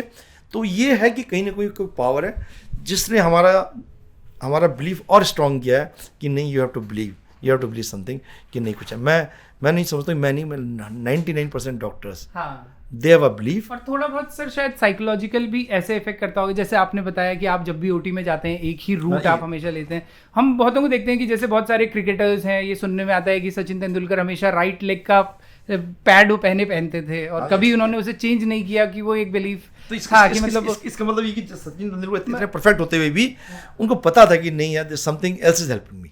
ऐसा नहीं कि मैं हूँ, लेकिन मेरे को कहीं ना कहीं किसी चीज़ को मैं नहीं चाहूँगा कि जो एक रूटीन था जिसमें मैं कर रहा हूँ, जिसमें मेरे अच्छे रिजल्ट्स आए हैं, जिसमें मैंने केसेस ठीक कर रहे हैं, वो मैं चेंज करूँ। हाँ, एक सेल्फ डाउट भी शायद हो जाता होगा अगर कुछ चीज़ें उस तरह से बिगड़ जाएं, तो वो शायद कॉन्फिडेंस को आपका प्रभावित करता होगा उससे पहले। सर उसके बाद ये 90s के दौर में आप यहाँ आए, उस समय पे ये वो दौर था जिस समय उत्तराखंड नहीं बना था, उत्तराखंड राज्य आंदोलन चल रहा था, और तमाम जो लोग, पूरे पहाड़ के लोग न्यूरो से संबंधित प्रॉब्लम्स के लिए या तो बाहर जाते थे, तो चंडीगढ़ जाते थे या दिल्ली जाते थे। इसमें बहुत अच्छा मैं किस्सा सुनाऊँ आपको। मैंने बताया जब मैं जनरल सर्जरी कर रहा था, मेरी मैरिज हो चुकी थी, और जब मैं न्यूरो सर्जरी कर रहा था तो मेरी वाइफ की जो फर्स्ट कजिन है, जब मैं न्यूरो सर्जरी कर रहा था, उनकी एक फर्स्ट कजिन को ब्रेन ट्यूमर हुआ, उनका ऑल इंडिया इंस्टीट्यूट दिल्ली में ऑपरेशन हुआ। तो चूँकि मैं न्यूरो सर्जरी कर रहा था SGPC, तो मेरे पास उनकी वही रिपोर्ट भेजी गई, तो मैंने देखा जरा इसी तरह, तो उन्होंने मेरे पास रिपोर्ट भेजी कि भाई इनका ट्यूमर, इनका ऑपरेशन हो रहा है, ठीक है जो भी था। कुछ साल बाद उनकी डेथ हो गई थी, लेकिन मेरी वाइफ के रियल चाचा जी को देहरादून में चोट लगी। अच्छा। और उनको यहाँ से चंडीगढ़ लेके गए लोग। अच्छा। तो मैं उस समय पढ़ ही रहा था। मेरी वाइफ के ब्रदर और उनकी भाभी दोनों KGMC से बहुत पुराने डॉक्टर हैं, मतलब खुद डॉक्टर है, 1966 बैच के हैं मतलब है। तो दोनों डॉक्टर थे। तो जब मैं देहरादून आया तो एज ए बीइंग वो जब भी डॉक्टर थे, तो उन्होंने मुझसे बोला कि यार चाचा जी को हम लेके गए PGI चंडीगढ़, वहाँ के डॉक्टर ने रात भर उनकी ऑपरेशन करके उनकी जान बचा दी। अच्छा। तो मैंने उनके जब रिकॉर्ड देखे तो उसमें उनको एक सिंपल कंपाउंड डिप्रेस फ्रैक्चर था, जो कि हमारे लिए बहुत छोटी चीज़ होती थी, देखिए मतलब हमारे लिए बहुत बड़ी बात नहीं होती थी, वो बहुत सिंपल ऑपरेशन समझते हैं उसको। लेकिन वो इवन बीइंग अ डॉक्टर, उनके इम्प्रेशन था कि न्यूरो सर्जरी रात में करी गई है। तो मैं तब मुझे लगा कि यार ऑब्वियसली यहाँ पे लोगों की इतनी अवेयरनेस नहीं है, यहाँ पे ये जितनी बीमारियाँ इतनी होती हैं, तो डेफिनेटली हमें यहाँ पे आना चाहिए। और मैंने देखा भी, जब मैं शुरू में आया राहुल, तो मैंने ऐसा कोई भी 94 से 2001 तक मुझे लगता नहीं कि कोई भी ऐसा मरीज हेड इंजरी का जिसको ऑपरेशन की ज़रूरत हो, चाहे उसके पास पैसे थे चाहे नहीं थे, मैंने ऑपरेशन ना कराऊँ। मैंने उसको चांस दिया है और मैं उसके बाद रात में सोया भी हूँ, चाहे उससे कोई इर्रेस्पेक्टिव की कुछ है नहीं है। इनफैक्ट जो पहला ब्रेन ट्यूमर यहाँ देहरादून में ऑपरेट हुआ था वो 95 फरवरी में मैंने करा था। अच्छा। बहुत मुश्किल ऑपरेशन था। वो लेडी आज भी, उनका नाम मैंने कई बार उनको कहा कि मैं आपका नाम लेता हूँ मीडिया में, तो वो शशि कपूर नाम है उनका। अच्छा। नारी शिल्प में टीचर थी वो यहाँ पे, और अभी भी आती हैं दिखाने 95 में, और बहुत मुश्किल ब्रेन ट्यूमर था। अच्छा, मुश्किल ब्रेन ट्यूमर भी कैसे हो? देखो, नॉर्मली हम शुरू में प्राइवेट प्रैक्टिस में ऐसे केसेस लेते नहीं हैं। उनका डायग्नोज हुआ ट्यूमर और वो चली गई थी दिल्ली। तो दिल्ली में जो जो वहाँ पे एम्स में गई और वहाँ पे गई जो जीबी पंत हॉस्पिटल में गई, तो उन्होंने वहाँ ऑपरेशन कराना चाहा, तो उन्होंने टीचर्स ने वहाँ जो भी पता, उन्होंने करे आप यहाँ क्यों आ गए, वहाँ तो डॉक्टर कुड़ियाल आ गए आप। अच्छा। तो देखिए, टीचर्स का ही रहता था। हाँ। वो लोग चाहते हैं कि भाई ये चीज़ें सर्विसेज डेवलप हों पेरीफेरी में। सिमिलरली यहाँ पे एक वो है, एक वोल्टास की एजेंसी, सरदार जी रेस कोर्स में रहते हैं, वो अपने ऑपरेशन कराने लखनऊ गए, तो वहाँ पे डॉक्टर छाबड़ा थे, अब उनकी डेथ हो गई। डॉक्टर छाबड़ा बहुत फेमस न्यूरो सर्जन थे। उन्होंने ये कहा भाई कि वहाँ पर देहरादून डॉक्टर कुड़ियाल चले गए, तुम यहाँ क्यों आ गए? तो दे केम बैक, तो उन्होंने यहाँ ऑपरेशन कराया। तो वो 94 में जब भी कोई लोग यहाँ से जाते थे चंडीगढ़, तो लोग कहते नहीं आप आ जाइए, क्योंकि इतने हैंडफुल थे उस समय पे, सब नाम से नाम जाते थे, सब और सब कुछ चाहते थे कि डेवलप हो सर्विसेज। आप आज के दिन अगर हर आदमी यहाँ हम ऑपरेट करेंगे तो पॉसिबल नहीं है। हाँ। तो आप एक सर्विसेज डेवलप कर रहे हो देहरादून में, तो उन्होंने बहुत हमें इस हिसाब से काफ़ी सपोर्ट किया। जितने भी हमारे टीचर्स थे नो दिल्ली में, लखनऊ में और चंडीगढ़ में, एंड दे फ्रैंकली सेड कि नो आपको यहाँ आने की जरूरत नहीं है, अब आप वहाँ पे न्यूरो सर्जन हैं, इज़ कॉम्पिटेंट इनफ, वो आपकी सर्जरी करेगा, आप वापस जाइए। जब वो बंदा ये सुन के वापस आता है तो कहता नहीं सब, उन्होंने कह दिया आप कर सकते हैं, आप करिए। तो दैट वे ये समाज के लिए भी अच्छा रहा, और हमारे लिए भी। भाई ऑब्वियसली हम तो आए थे लोगों की हेल्प करने, और हेल्प मैं नहीं कह सकता हूँ, लेकिन डेफिनेटली एक हेल्प हमारी तरफ से जरूर थी कि मुझे लगता है कि जब भी न्यूरो सर्जरी में लोग आते हैं तो अधिकतर सीरियस होते हैं। लोग पहले पैसे की बात करते हैं कि आप पैसा जमा कराइए। वो मैंने तब भी नहीं करा था, और आज के दिन भी मैंने ये प्रैक्टिस रखी कि कभी किसी पेशेंट से एडवांस हम कभी जमा नहीं कराते हैं कि आप पहले एडवांस दीजिए तब ऑपरेशन हो। कभी आज तक कभी नहीं हुआ। तो एंड उसका कारण भी है राहुल कि लोग बेचारे दे जाते हैं, कोई आपका पैसा नहीं खाता। कोई बहुत मजबूर होगा तो इसका मतलब मजबूर है वास्तव में। पर मैंने ये अभी तक कभी ये नहीं देखा कि किसी पेशेंट को मैंने ऑपरेशन कर दिया हो और वो ठीक हो गया और उसने कहा कि मैं नहीं देता, कभी नहीं हुआ ऐसा। तो फिर आपको क्या जरूरत है भाई पहले?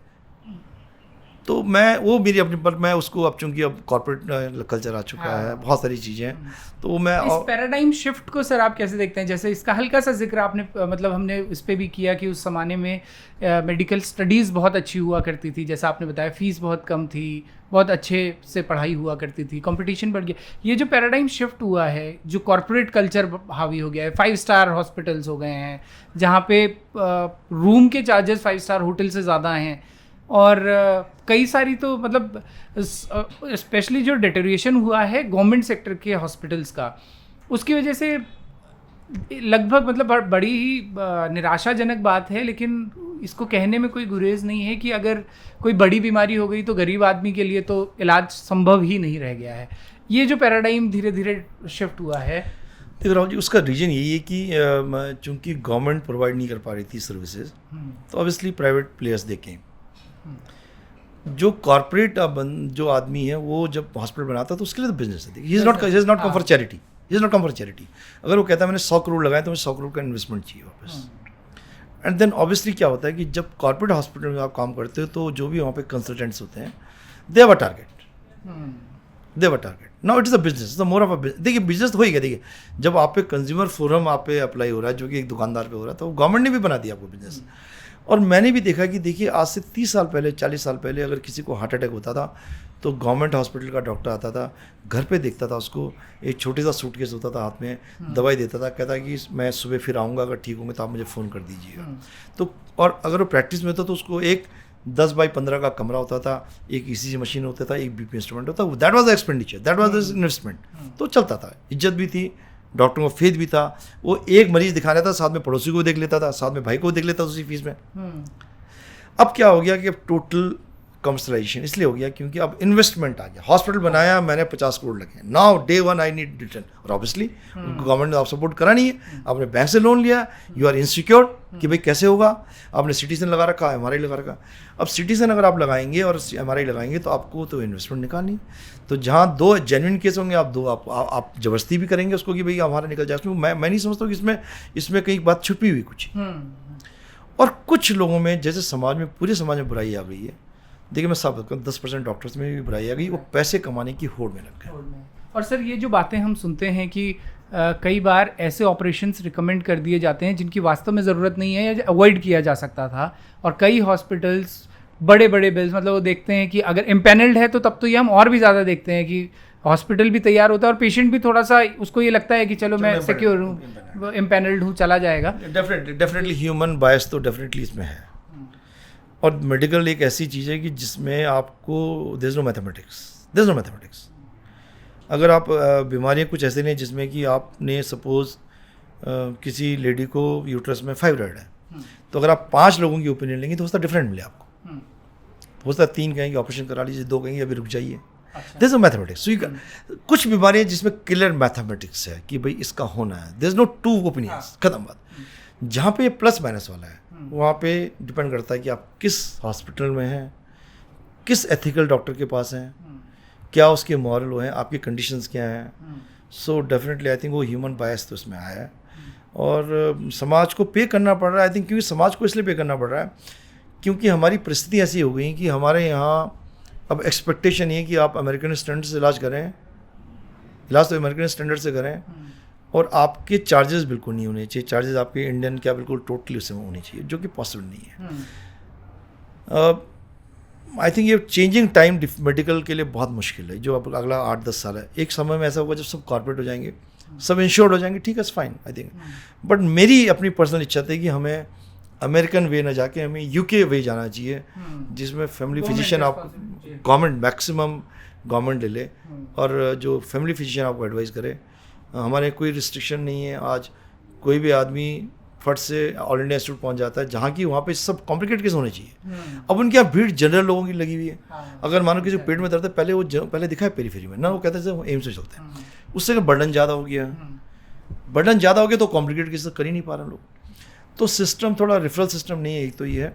दूसरा कि गवर्नमेंट को लेना चाहिए अपने हाथ में। गवर्नमेंट ने एक इनकी आयुष्मान योजना है, जो कि मैं समझता हूँ बहुत अच्छी योजना है, गरीबों का बहुत भला हो रहा है इसमें। मैं समझता हूँ जिनका कोई नहीं था उनके लिए आयुष्मान योजना है। पर मैं एक बताऊँ राहुल जी की इसमें इन्होंने ये एप्लीकेबल अब मेनली उनके अंदर हो पा रही है जिनकी मजबूरी है। मैं खुलेआम ऑन रिकॉर्ड कह रहा हूँ, मजबूरी किसकी है? मिडिल कॉलेज की, बिकॉज उनको वहाँ से मान्यता मिलनी है। महेंद्र इंद्रेश है, जॉली ग्रांट है, एम्स है, because they are compelled to do it. Private में जितनों ने भी आयुष्मान लिए हैं, ये प्रैक्टिकली फिजिबली नहीं है रेट्स। मैं सब बता रहा हूँ। अच्छा। अब मैं अपने मुंह से नहीं कहना चाहूँगा, पर मुझे पता है मैं अपनी पेशेंट की हेल्प करने के लिए तैयार हूँ। लेकिन किसी भी अगर ऑपरेशन में अगर 1 लाख रुपये का खर्चा आता है बाई द वे प्राइवेट में, तो उसमें सरकार मुझे ये कह दे कि आज सारा कि आप हमको 1 लाख की जगह 70,000 देंगे, 30,000 रुपये जो आपकी कमाई हम नहीं देंगे, तो मैं करने को तैयार हूँ। लेकिन वो 1 लाख रुपये में कि जिसमें खर्चा आना, अगर उसमें कहेंगे आप इसको 40,000 रुपये कर दीजिए, तो आप अपने घर से नहीं करोगे। तो आयुष्मान में अगर कोई प्राइवेट में कर रहा है, तो मैं कहीं ना कहीं वो चोरी कर रहा है। अच्छा, और ये चोरी कैसे होती है सर? अब देखिए सर, वो चोरी उसमें यही है कि मतलब मैं देखिए मेरा मेडिकल फैटर्निटी, मैं ये नहीं कहता हूँ कि मैं जिस चीज़ को मैं हम तो लेते नहीं है, लेकिन शायद सरकार ने खुद पकड़ी है, डबल बिल बना देना। अच्छा। एक ही जगह 2 सर्जरी दिखा देना। पेशेंट को क्या होता है, जैसे सपोज आपने भर्ती कर लिया, पहले इन्वेस्टिगेशन करा दिया, फिर छुट्टी कर दी, फिर दोबारा भर्ती कर लिया, बिकॉज वो उतने पैसे में वो कर नहीं सकता। तो क्यों ना सरकार, देखो आप डॉक्टर को चोरी करने के लिए क्यों कंपेल कर रहा है? जब मैं जैसे मेरे जैसे डॉक्टर जब तैयार है आयुष्मान करने को, मुझे पता है कि हमें करनी पड़े, समाज की तरफ हमारा दायित्व है, पर आप अपनी जेब से नहीं दोगे। आप नर्स की तनख्वाह तो करो, आप 30,000 कर दीजिए, और आप कह रहे हो कि पेशेंट का इलाज आप 40,000 में कर दीजिए। हम ये कहते हैं कि आप थोड़ा बेयर करिए, आप कर रहे हैं, जो 1 लाख रुपए जिसमें खर्चा आता है, आप उसका 70,000 दे दीजिए। आप आगे सारे रिकॉर्ड देख लीजिए हमारे से कि ये ऑपरेशन क्या कितने में हो रहा है। लेकिन 1 लाख का ऑपरेशन आप 40,000 में कराओगे, तो मैं कहीं ना कहीं चोरी करूँगा, उसके बिना पॉसिबल नहीं। तो उससे हो क्या रहा है कि इन लोगों को, आयुष्मान वालों को ये फैसिलिटी मिल तो रही है, जो ये मेडिकल कॉलेज है, पर वहाँ शायद उनको कई लोगों से शिकायत है, सब वहाँ ढंग से कोई देखता नहीं है, सब हम तो ऐसे पड़े रहते हैं। पर फिर भी मैं समझता हूँ कि ये एक बहुत बड़ा एक लोगों के लिए हेल्प है, और आई थिंक सरकार के ऐसे कदम डेफिनेटली अप्रिशिएबल। मैं कहूँगा कि जो जिन लोगों को अब तक कुछ नहीं था यार, उनको कुछ तो मिला है, तो ऐसी स्कीमें लाएं, इसमें थोड़ा और इम्प्रूव करें, तो आप क्या करोगे, और प्राइवेट हॉस्पिटल को भी उसके गैम्बिट बना सकते हो, तो लोगों के लिए और भी फैसिलिटीज और है। और सर इसको हम थोड़ा सा आप इस बारे में भी बताइएगा कि मेडिकल को हम अफोर्डेबल कैसे बना सकते हैं। जैसे हम देखते हैं स्पेशली फार्मेसी में हम देखते हैं कि जेनरिक दवाइयाँ जो हैं वो मतलब दुगना तिगुना नहीं, वो मतलब कई 100 गुना, और मतलब कई। मैं राहुल मैं सोचता हूँ कि इस बारे में पब्लिक खुद क्यों नहीं सोचती। पब्लिक बेचारी पढ़ तो लेती मीडिया से, अरे अरे डॉक्टर चोरी कर रहे हैं, अरे फार्मासिस्ट चोरी कर रहे हैं, पर ये सोचते नहीं कि हो कैसे रहा है। पहले मुझे बताइए आप, दवाइयों के प्राइस कौन फिक्स करता है? डॉक्टर फिक्स करते हैं? कंपनीज फिक्स कर रही हैं। नो सर, ये फूड एंड ड्रग एडमिनिस्ट्रेशन है जो उनको अलाउ करती है। वो तो जेनरिक का शायद करती होगी ना, उसके बाद कंपनी इनकी भी करती है सर। अच्छा, इनकी भी। They can not do. Okay, how, why government allows them to do that? पैसे खाते हैं क्या वो लोग? हमारे प्राइम मिनिस्टर या हमारे जो भी सब कहते हैं कि आप जनरिक दवाई, मैं तो कहता हूँ सर आप जो है ये मल्टीनेशनल बंद कर दो ना यार। हाँ, सही बात है। मैं तो नहीं रोक सकता उस पर। हाँ, प्लीज़ बंद कर दीजिए यार। ये तो आप ये कहिए इफेक्टिव नहीं जनरिक दवाइयाँ, तो अगर इफेक्टिव नहीं, ये तो बहुत सारे डॉक्टर्स आपकी इस बात से नाराज हो जाएंगे शायद, क्योंकि कमीशन उनको सर एक चीज मैं बताऊँ, कमीशन बता रहा हूँ आप देखिए सर, कमीशन पता क्यों? कमीशन के लिए भी मैं कहता हूँ गवर्नमेंट उसके लिए वो है। अब हो क्या रहा है देखिए, एक जॉनसन या ग्लैक्सो ने रिसर्च करी इतने सालों के बाद, उसने कोई कंपनी लगाई, दवाई बनाई, उसकी रिसर्च में उसने इस दवाई की कीमत रखी 1000 रुपये एंटीबायोटिक, एंड उसका कोई पेटेंट है, कुछ साल तक बेच सकता है।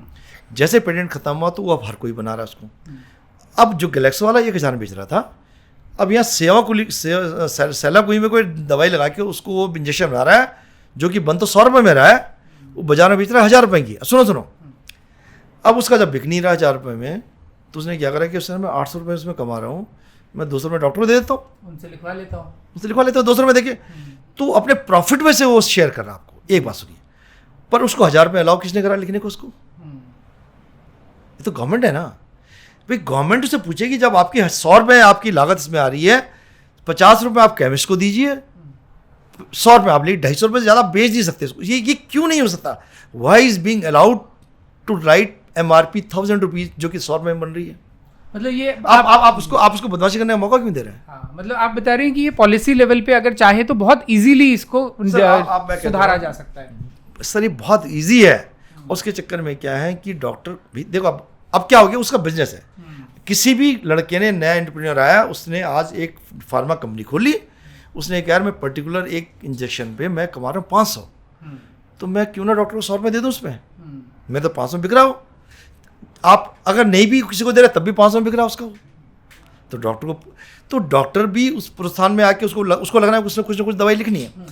पर मैं समझता हूँ यार कि फिर मैं कहता हूँ, अगर डॉक्टर को ये मालूम पता है कि इसकी क्वालिटी अच्छी नहीं, तो आई थिंक 90% डॉक्टर्स को नहीं लिखेंगे। क्योंकि जमीर विवेक होता है आपका यार, आपको पता है यार कि इस मरीज से मेरी रोटी मिल रही है, अगर मैं इसकी दुआएं कैसी होंगी? देखिए आज मैं हो सकता है 200 रुपये कमा लूँ, लेकिन अगर मैंने इस मरीज का बुरा चाहा तो मेरी इतनी लंबी लाइफ है यार, कहीं ना कहीं तो मुझे इफेक्ट करेगी वो। तो जमीर अगर आपका ठीक है तो तब भी आप गलत काम नहीं करोगे। आप किसी डॉक्टर के प्रिस्क्रिप्शन को उठा लीजिएगा भी, आपसे प्रिस्क्रिप्शन से मालूम पड़ जाएगी कितनी दवाई लिखी, और आपको मालूम पड़ जाएगी कौन डॉक्टर है जो कमीशन ले रहा है और कौन डॉक्टर है जो कमीशन नहीं ले रहा है। आप प्रिस्क्रिप्शन उठा, आप रैंडमली जाइएगा शहर में और ओपीडी के प्रिस्क्रिप्शन उठा के देख लीजिए, आपको मालूम पड़ जाएगा जहाँ 8-8 दवाएं लिख रही डेफिनेटली डॉक्टर बायस्ड है,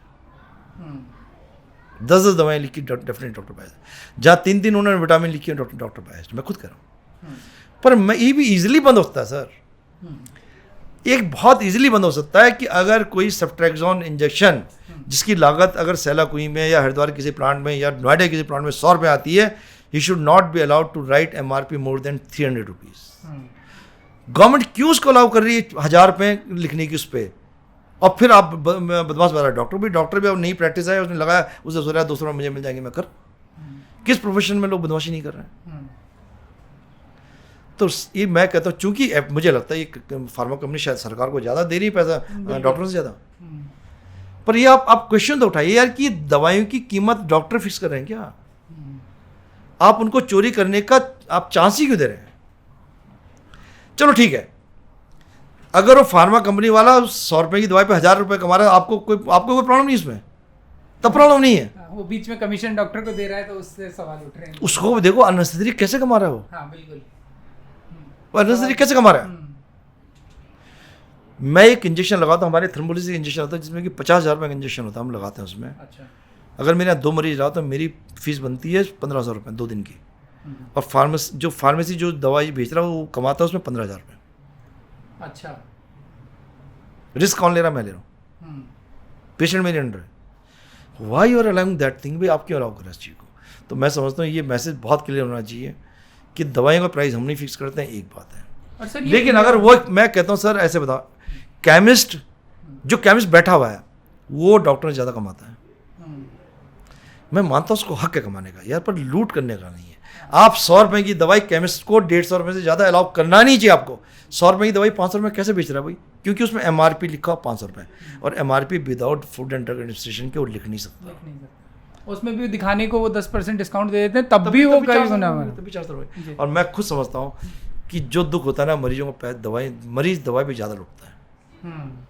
इसमें आई थिंक जो गवर्नमेंट को स्ट्रिक्ट इसमें एक्शन लेना चाहिए। प्राइस कंट्रोलिंग गवर्नमेंट करती है, डॉक्टर नहीं करते। और सर ये सिचुएशन सिर्फ इंडिया में ही है या ग्लोबली भी इतनी फार्मा कंपनीज का ऐसा ही दबदबा हमको US, UK या डेवलप्ड नेशंस में देखने को मिलता है? मुझे पर्सनल एक्सपीरियंस तो नहीं, पर लेकिन डेफिनेटली मैं समझता हूँ कि बाहर के देशों में इतना ज़्यादा तो शायद नहीं हो, क्योंकि वहाँ पे इतनी लोकल कंपनीज नहीं है। हमारे आप बिलीव नहीं करोगे कि अगर मैं OPD करता हूँ तो मेरी OPD में कम से कम 40 MRI एक बार आते हैं, 40 लोग। तो 40 फार्मा कंपनी हैं जो कि मतलब एक ही प्रोडक्ट को बेच रही हैं। कितना कंपटीशन के अंदर है, इतना ज़्यादा नहीं, क्योंकि इनडिस्क्रिमिनेटली अब होता ही है ना कि कहते हैं कि आपको भाई अगर आप मल्टी नेशनल को करोगे तो लोकल टैलेंट कहाँ से आएगा। जैसे हमारा कार बनाने का, तो कार बना अगर आप सिर्फ होंडा और टोयोटा वाले बनाएंगे तो लोकल को कैसे मिलेगा? तो उसको प्रमोट करने के लिए आपको प्रोत्साहन देना पड़ता है, पर आप प्राइस तो कंट्रोल कर सकते हैं ना। अगर आप मैंने फार्मा कंपनी बनाई है और वो नॉन पेटेंटेड अगर मेरा प्रोडक्ट है, वो सॉल्ट नॉन पेटेंटेड है, जिसको कि हम now allow to make it, तो उसमें आप ड्रग, यार मैं नहीं, उस जो बंदा बिजनेस कर रहा है उसको डबल बिजनेस दे दो यार, उसको डबल प्रॉफिट दे दो।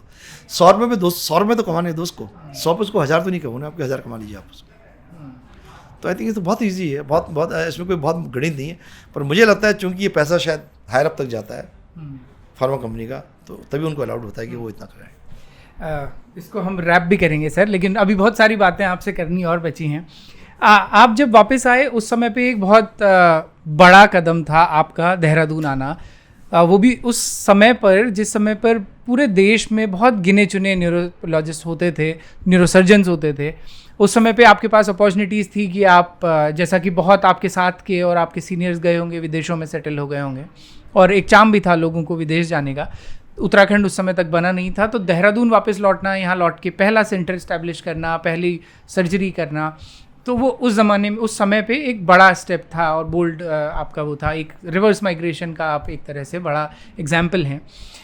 फिर लेकिन 2000 में स्टेट बनता है। स्टेट बनने के साथ में जो तमाम सपने थे आंदोलनकारियों के कि पहाड़ का पानी, पहाड़ की जवानी, जो एक बार बार बोला जाता है, बड़ा क्लीशे लाइन हो गई है, लेकिन वो हम आज तक भी देखते हैं कि माइग्रेशन बहुत तेज़ी से बढ़ा।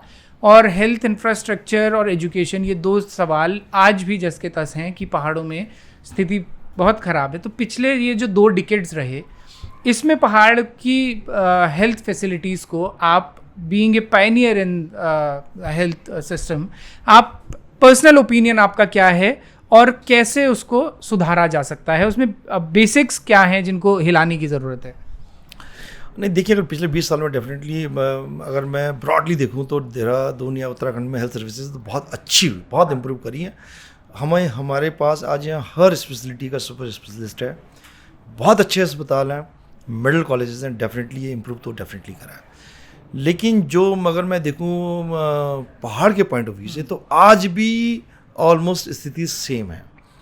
आज भी लोगों को कई बार डिलीवरी के लिए, सीजरियन के लिए, छोटे मोटे ऑपरेशन के लिए देहरादून या हल्द्वानी या उधम सिंह नगर या हरिद्वार आना पड़ता है।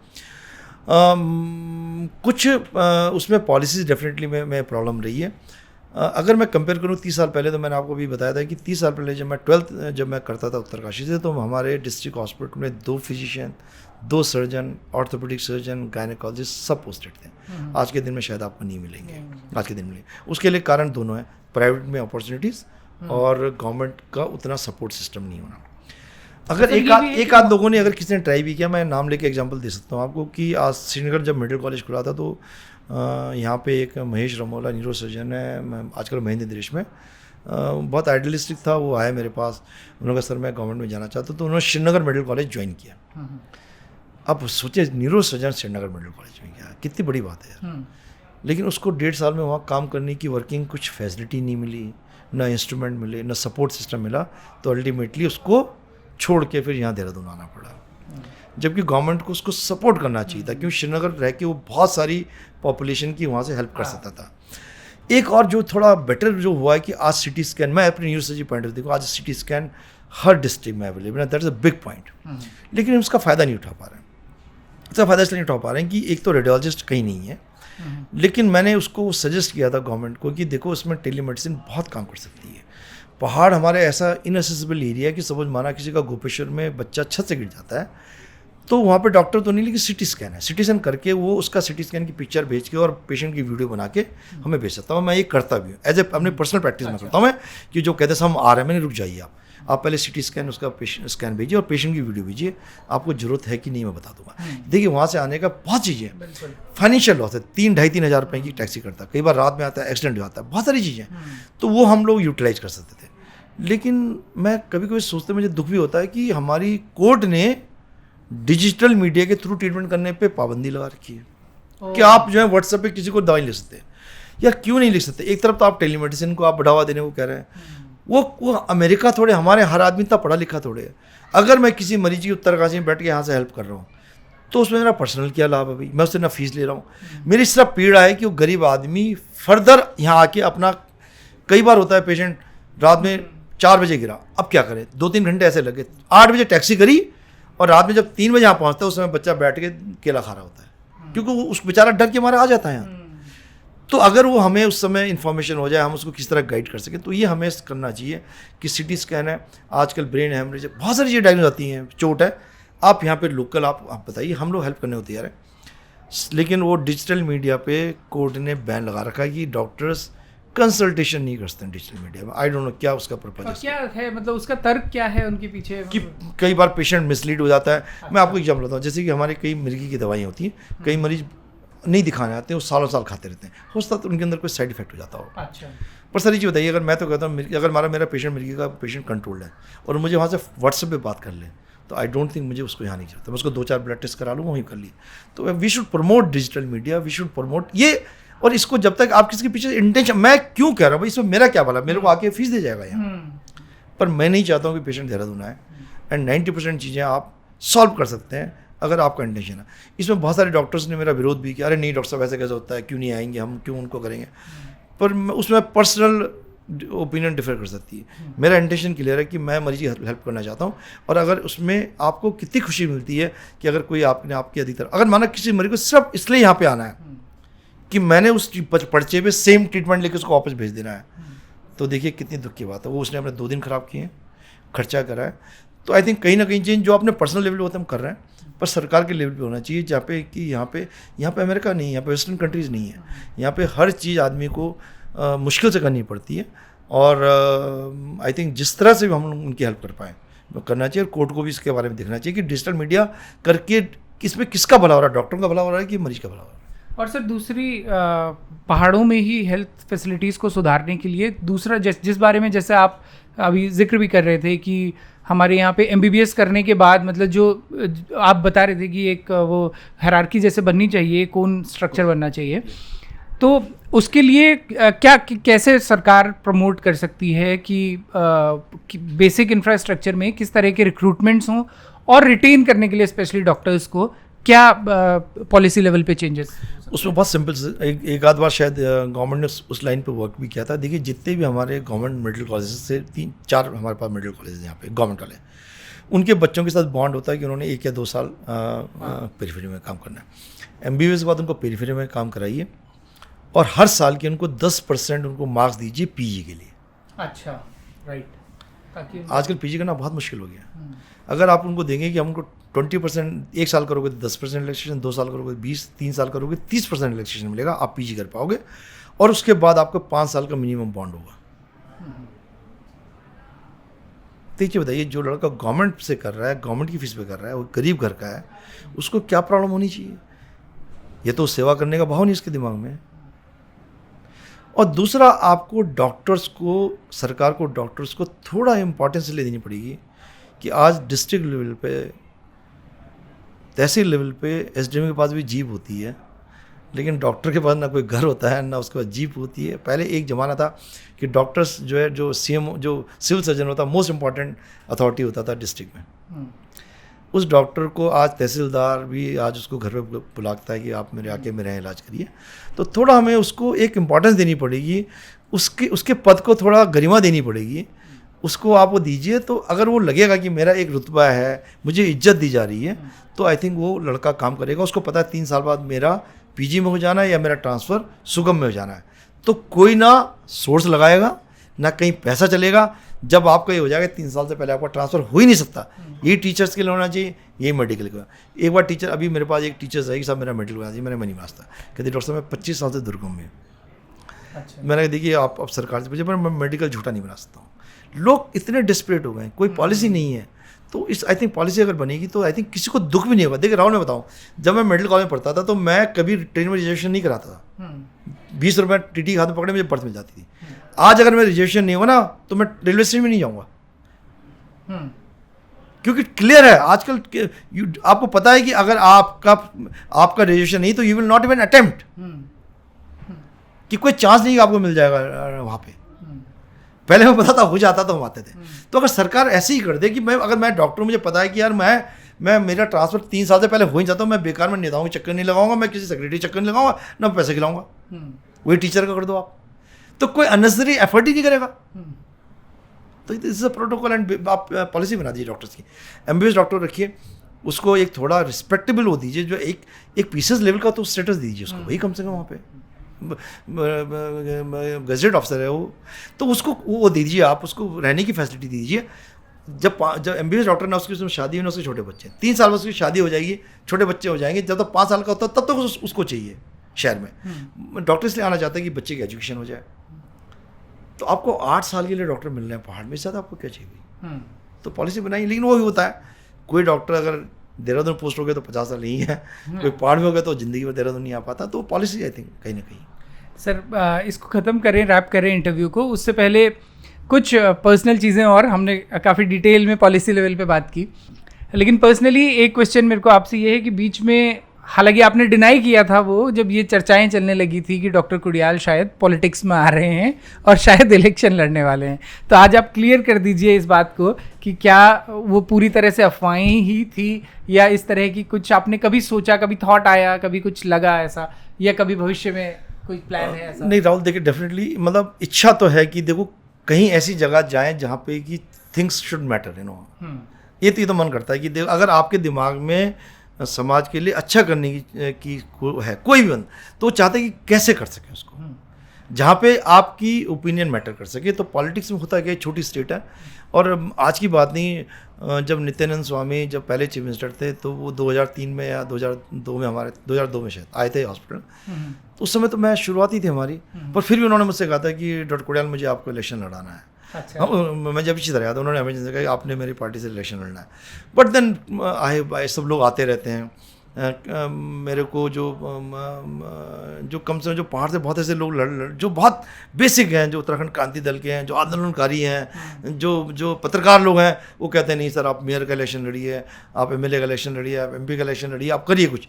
तो शायद वो इनको इसलिए लगता है कहीं ना कहीं उन्होंने देखा है कि मेरे अंदर पहाड़ के लिए पीड़ा, पहाड़ के लिए इन द सेंस की पीड़ा, इन द सेंस मैं ये कहता हूँ कि हम लोग क्यों नहीं पॉलिसीज बनाते हैं यार। पॉलिसी बनने से क्या होता है कि किसी के अंदर गर्ज नहीं रहती, फ्रस्ट्रेशन नहीं रहता। अदरवाइज फ्रस्ट्रेशन है कि यार ऐसा उसके लिए क्यों हो रहा है, मेरे लिए क्यों नहीं हो रहा है। तो वी मेक पॉलिसीज, फ्रस्ट्रेशन हो, अब हम लोगों की उस प्रॉब्लम सॉल्व हो, तो वो शायद वो देखते हैं कहीं ना कहीं। तो इसलिए लोग तो लगे रहते हैं। मैं बिल्कुल डिनाई नहीं कर सकता कि मैं नहीं जाऊँगा। मेरे इनफैक्ट पीछे अब आईबी वाले बहुत पड़ गए थे कि सर आप इलेक्शन देहरादून से उठिए। मैं जो अपने कर्नल साहब है वो बुरा ना माने, वो बेचारे 2-3 बार मेरे घर आए थे कि आप आपसे लड़िए, लेकिन मैंने उस समय लगा कि शायद मैं प्रिपेयर्ड नहीं हुई अभी मैं वो। और दूसरा कई बार क्या होता है कि पॉलिटिक्स में जाके ना कई बार आपकी मैंने कई अच्छे लोगों को देखा है बेचारे गए पॉलिटिक्स में एंड समहाउ उनका एक्सपीरियंस अच्छा नहीं रहा। तो बट मौका मिलेगा डेफिनेटली तो आएंगे डेफिनेटली। चलिए, और बस एक लास्ट चीज़, और क्योंकि मैं मिस कर गया इसको, इस सवाल को पहले बीच में ही कहीं आ जाना चाहिए था, लेकिन अभी क्योंकि मुझे याद आ गया तो ख़त्म करने से पहले मैं ज़रूर पूछना चाहूँगा। अभी कोविड के दौरान में हमने देखा कि आयुर्वेद से जुड़े कुछ लोगों ने बहुत अजीब अजीब तरीके के बयान दिए सिर्फ अपने बिजनेस को बढ़ाने के लिए। और मैं सीधा सीधा नाम अगर लूँ तो बाबा रामदेव उनमें एक थे, जिन्होंने कि एक बाकायदा एक पर्चा बनाया जिसमें कि 25 क्वेश्चन उन्होंने लिखे कि मैं ये सवाल एलोपैथी से और डॉक्टर्स से पूछना चाहता हूँ। और उसमें बहुत हल्के सवाल और ऐसे सवाल थे कि उन्होंने एक तरह से पूरी एलोपैथिक मेडिसिन को और एमबीबीएस को, मतलब इसको पूरी तरह से सिरे से खारिज कर दिया। तो हम लोग देखते हैं कि आयुर्वेद पर लोगों को विश्वास है, कई जगह रिजल्ट्स भी आयुर्वेद के थ्रू लोगों को मिलते हैं, और कई तरह की बीमारियां हैं जिनमें आयुर्वेद सक्सेसफुल भी होता है।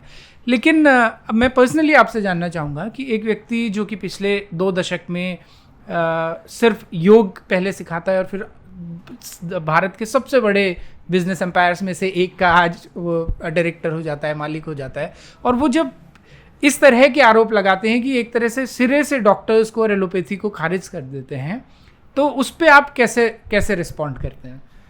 कितना मुश्किल कर देते हैं वो डॉक्टर्स का काम ऐसे समय में? राहुल, डेफिनेटली जो मैं पहले तो मैं बता दूं, आउटसेट ऑन मीडिया मेरे दिल में आयुर्वेद के लिए बहुत रिस्पेक्ट है, और मेरा पर्सनली मानना है कि आयुर्वेद में बहुत दम है, आयुर्वेद में। पर ये एलोपैथिक डॉक्टर आई बिलीव, मैं प्रॉब्लम क्या होगी कि हमारे आयुर्वेद को हमारे कंट्री में बढ़ावा नहीं दिया गया।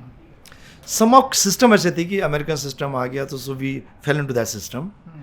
होता क्या है कि आज के दिन में आप अपने घर में उजाला मोमबत्ती से भी कर सकते हैं, दिए से भी कर सकते हैं, लेकिन जलाते तो बल्ब होना यार। आप यहाँ से दिल्ली पैदल भी जा सकते हैं, साइकिल से भी जा सकते हैं, सड़क से भी जा सकते हैं, जाते जहाज से या ट्रेन से हैं। सो आज के ज़माने में क्या काम कर रहा है, that is something which is married. Science हम क्या कहते हैं, साइंस जो एलोपैथी में क्या, किसको आप साइंस कहते हैं? जिसके रिजल्ट्स रिप्रोड्यूस किए जा सके। हम आज हमारी जो साइंस है, जो एलोपैथी साइंस है, कहीं ना कहीं उसमें आयुर्वेद का कहीं ना कहीं है रोल। मैं तो कहता हूँ कि हमको as a allopathy doctor we should promote Ayurveda, पर जिस ढंग से बाबा रामदेव करते हैं उस ढंग से नहीं।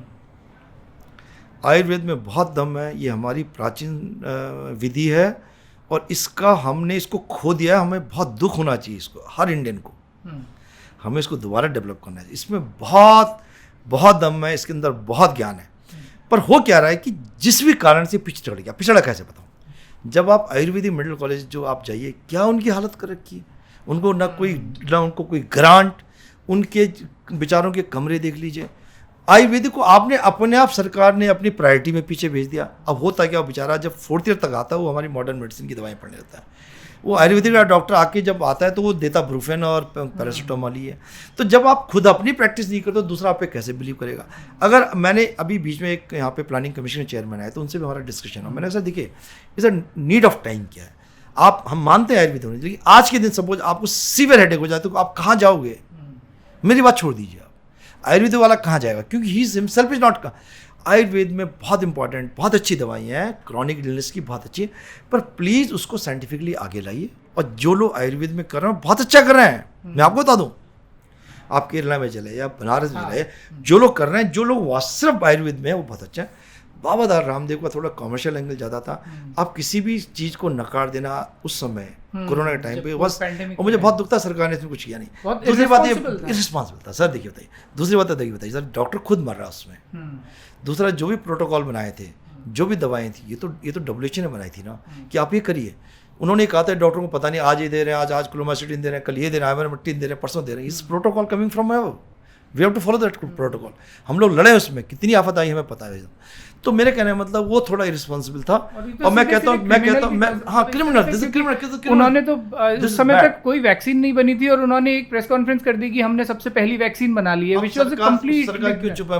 मुझे लगता है कि इसमें आप ऑलरेडी एलोपैथी में बिकॉज ऑफ हमारे कुछ डॉक्टरों के कारण है, हमारे कुछ सिस्टम के कारण है, हम वैसे भी इतने एज पे हैं इस समय कि बदनामी बहुत है। ऐसे में उनको ऐसे जवाब दे देना तो बहुत मुश्किल। उसमें क्या होता है कि जो एक जेन्युइन पेशेंट होता है वो गलत जगह पड़ जाता है। क्योंकि मैं आप बता दूं, बाबा रामदेव ने कहा, लेकिन मेरे पास ऐसे कई मरीज बता सकता हूँ जो कि कैंसर के लिए वहाँ गए और जब एंड स्टेज थे तो वापस आ गए। नीचा उन्होंने जवाब दे दिया। How can you treat cancer? Treat cancer मैं अपने माँ बाप को सबसे पहले आपके पास लेके आऊँगा भाई। हम खुद लेके आएंगे, आप एविडेंस बेस्ड करिए ना। आप ब्लाइंडली कहना किडनी वाले कितने पेशेंट थे वो जिन्होंने कहा डायलिसिस जरूरत नहीं है। पर मैं इस साथ में भी कहना चाहूँगा कि अगर कोई प्रॉपरली करा, हो सकता है इनिशियल डिजीज में वो करे, वो रिवर्स है। सर शुगर, BP, मैं तो कहता हूँ अगर आप पॉसिबल आप आयुर्वेदिक ट्रीटमेंट, आप एलोपैथी करिए। हम तो कहते हैं दवाई मत खाइए, आप एक्सरसाइज से ठीक कर लीजिए, मना करता हूँ मैं। अगर आप मैं कहेंगे डॉक्टर साहब मुझे बीपी हो रहा है, अब मैं डॉक्टर साहब दवाई नहीं करूँ, मैं एक्सरसाइज करूँगा, मैं कहूँ भैया बात सही है, पर 15-15 दिन में बीपी चेक कराते रहे। I don't want to put you on medication. आप शुगर ट्रीटमेंट करना चाहते हैं अपना, आप वेट कम करके करना चाहते हैं, तो I will the happiest person. मैं कभी आपको दवाई खाने को नहीं कहूँगा, ये लाइफ स्टाइल डिजीज है। मैं जबरदस्ती आप नहीं कहूँ नहीं तो दवाई खा, no no no, you change your life style. आप स्मोकिंग बंद कर दीजिए, आप वेट कम करिए, आप वॉक करिए, आप खाने में फैट कम कर दीजिए, और that is the best way to do it. पर 90% लोग आज की भाग दौड़ में कर नहीं पा रहे हैं, इस चक्कर में वो अपने इग्नोर करते हैं और हाइपरटेंशन तब हार्ट अटैक की रूप में इसलिए वो दवाई दी जाती है। पर पहली चॉइस, अगर आप अच्छे डॉक्टर हैं, अगर वास्तव में अच्छे डॉक्टर हैं, तो आप जब आपके मरीज आता आपके पास, उसको दवाई ना खानी पड़े इसके तरीके पहले बताने पड़ेंगे आपको। ज़्यादा दिन जैसे आया उसको दवाई लिखना शुरू कर दिया, इसका मतलब अच्छे डॉक्टर नहीं है। दवाई लिखना बहुत आसान है, मरीज को ये बताने की दवाई किस तरह से नहीं खाई जाए, दैट इज़ मोर इम्पॉर्टेंट। तो वो अगर हमारे डॉक्टर भी करें, हम भी कहते हैं लाइफ स्टाइल चेंज करिए आप, तो वो आयुर्वेद में बहुत दम है। एंड पर्सनल लेवल में कहता हूँ कि इसको हमें लाना चाहिए आगे। Thank you so much sir, Baramasa से बात करने के लिए। आज हमारे साथ थे डॉक्टर कुडियाल। आई होप इतने वास्ट उनकी पर्सनल लाइफ पर तो चर्चा हुई ही, उसके साथ में जो मेडिकल फैसिलिटीज़ पे चर्चा हुई, मेडिकल सिस्टम पे चर्चा हुई, और जितनी बेबाकी से उन्होंने इन तमाम चीज़ों के बारे में बताया, ऐसी बातें बताई जो अमूमन डॉक्टर्स बोलने से बचते हैं। आई होप ये बहुत इन्फॉर्मेटिव आप लोगों के लिए रहा होगा।